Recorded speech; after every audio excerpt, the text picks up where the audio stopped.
e que previa uma remuneração de 5 euros por mês por processo.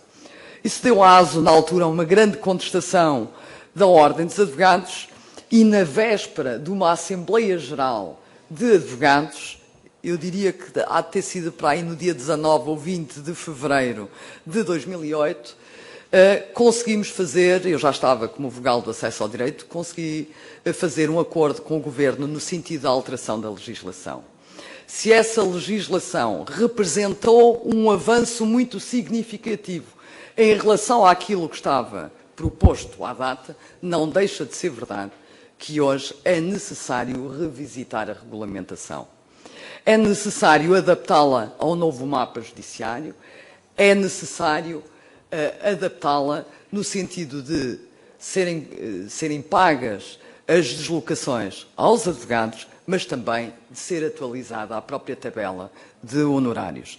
É certo que, sempre que dizemos que a tabela não é revista desde 2004, isso não é rigorosamente verdade, porque a atualização da tabela faz-se por indexação à unidade de conta. E, portanto, sempre que aumentam a unidade de conta, aumentam os honorários do advogado. E esse é, desde logo, o meu primeiro protesto como bastonário. Eu recuso-me a ter honorários pagos aos advogados cujo aumento é indexado ao aumento das custas judiciais. Eu quero ter legitimidade, e julgo que a tenho, para exigir que se baixem as custas judiciais, que são exorbitantes, mas que se aumentem.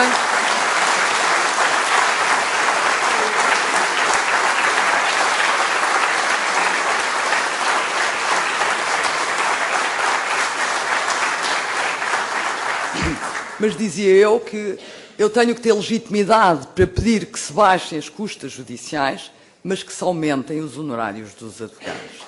Eu recuso-me determinantemente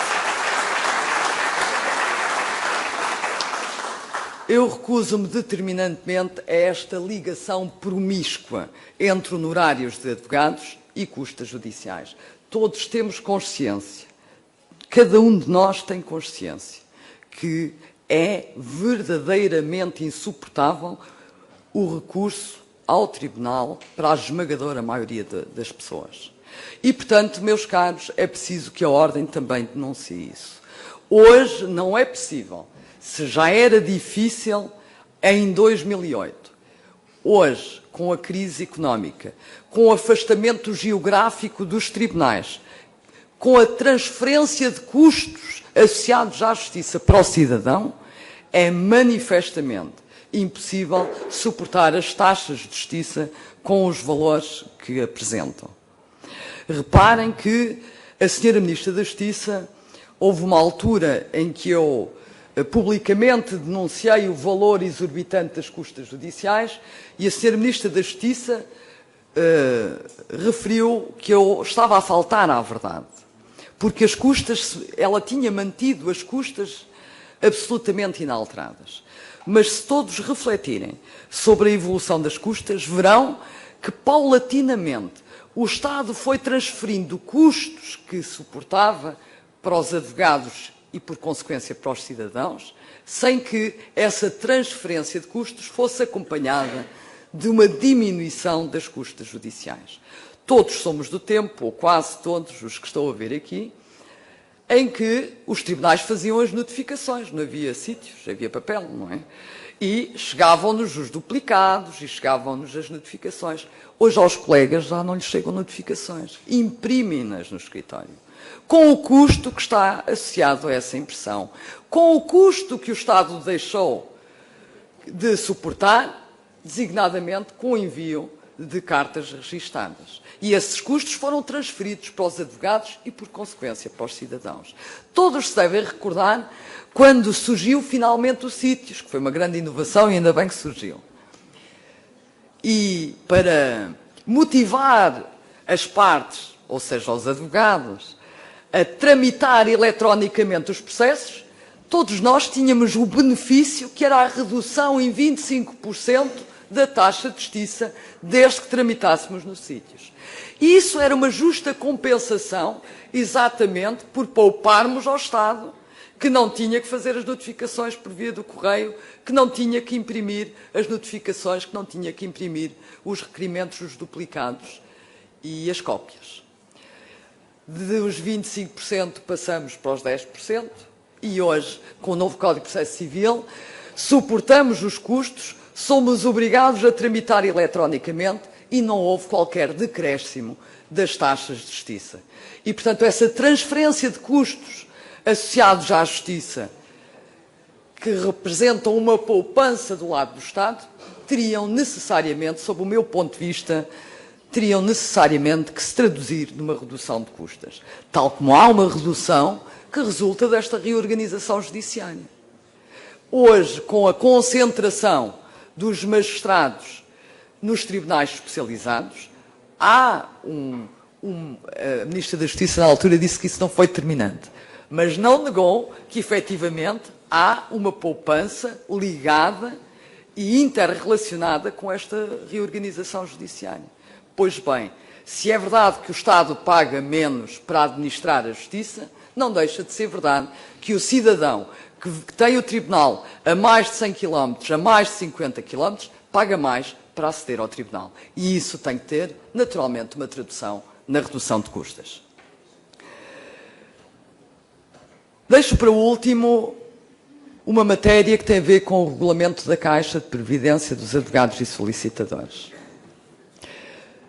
Para vos dizer que não sou candidata, como é evidente, à Caixa de Previdência dos Advogados e Solicitadores, e que a Caixa de Previdência dos Advogados e Solicitadores, mas também não me furto a falar nessa matéria, que a Caixa de Previdência dos Advogados e Solicitadores tem uma direção que foi eleita por voto universal e direto dos advogados e das advogadas. Podemos todos, ou quase todos, estar arrependidos do voto, mas votamos.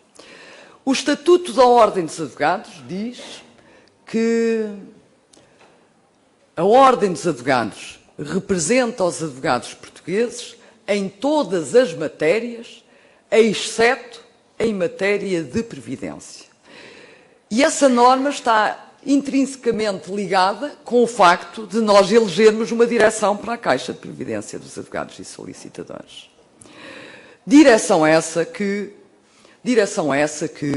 apresentou um regulamento novo e cada vez que eu leio vejo novas surpresas. Ainda agora reparei que foi lá introduzida uma norma muito interessante, alguém há de explicar, que é a impossibilidade de qualquer membro de um órgão da Ordem se candidatar à Caixa de Previdência dos Advogados e Solicitadores, o que não deixa de ser curioso, era uma norma que não existia, mas enfim. Mas dizia eu que quando temos aí o professor Bacelar Gouveia, que ainda há de ter que emitir um parecer sobre isso. Mas dizia eu que quando a Ordem foi confrontada com o regulamento da Caixa com o novo regulamento da Caixa de Previdência dos Advogados e Solicitadores, fez duas coisas. Primeiro, dizer ao Governo que esse documento tinha sido aprovado pelo Conselho Geral da Caixa de Previdência dos Advogados e Solicitadores e, portanto, nada lhe podia ter a opor. E nada lhe podia ter a opor porque fomos nós, meus caros colegas, que o entregamos ao Governo. Mas, em simultâneo, a Ordem dos Advogados convocou um Conselho Geral da Caixa de Previdência para que esse Conselho Geral da Caixa de Previdência convocasse uma Assembleia Geral de Advogados. Não basta alguns que andam para aí mostrarem a dizer nada tem a opor. Não, nada tem a opor enquanto não for chamada a Assembleia Geral dos Advogados da Caixa de Previdência dos Advogados e Solicitadores para se pronunciarem e para retirarem a legitimidade democrática àquele órgão que foi eleito pelos advogados.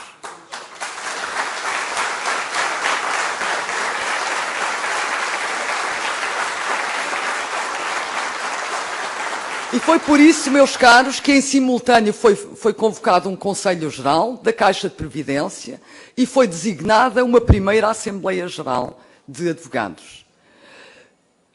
A direção entendeu não cumprir a deliberação da Assembleia Geral de Advogados e foi marcada uma segunda Assembleia Geral da Caixa de Previdência dos Advogados por recolha de assinaturas. Fui eu que recolhi as 100 assinaturas necessárias para poder eu própria convocar a Assembleia. Nós somos advogados e muitas vezes nós próprios não temos consciência dos trâmites que têm que ser seguidos. Eu tive muitos colegas que me disseram: Senhora Bastonária, como o Presidente do Conselho Geral da Caixa de Previdência, é à Senhora Bastonária que lhe cabe convocar uma Assembleia. O que esses colegas não disseram, ou porque não sabiam, ou porque não quiseram saber, é que eu, para convocar a Assembleia, só o podia fazer a pedido da direção, que não queria nenhuma Assembleia, ou a pedido de 100 advogados, e daí que tenha feito um esforço para recolher as 100 assinaturas. O facto da convocatória ser assinada por mim enquanto Presidente do Conselho Geral da Caixa de Previdência não significa que eu, sem o impulso da direção ou o impulso de 100 advogados, possa convocar assembleias.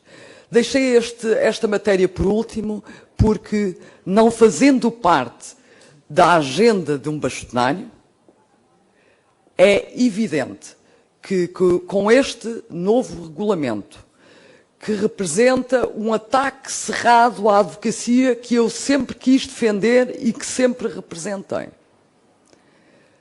não podia deixar de vos dizer que, enquanto for bastonária, respeitarei naturalmente todas as competências de outros órgãos, mas considero que, por força da deliberação tomada em sede da Assembleia Geral da Caixa de Previdência dos Advogados e Solicitadores, estou mandatada para defender os interesses de todos os advogados e advogados no sentido da suspensão ou revogação imediata deste regulamento.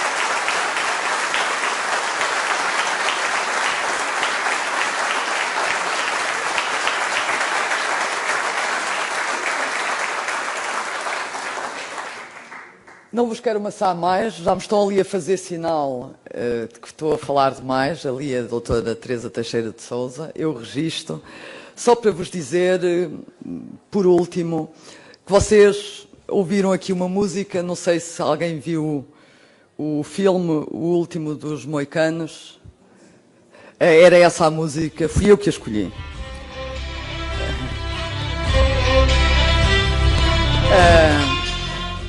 Para quem viu o filme é mais fácil. A visão que eu tenho da Ordem dos Advogados é exatamente essa. Nós, advogados e advogadas, somos os últimos moicanos. Somos aqueles que nos apresentamos todos os dias a defender o Estado de Direito, a defender os direitos fundamentais, a tentar assegurar as liberdades, a tentar assegurar as garantias dos cidadãos. E, portanto, nós somos verdadeiramente, num Estado de Direito, os últimos moicanos, e daí a escolha desta música. Muito obrigado.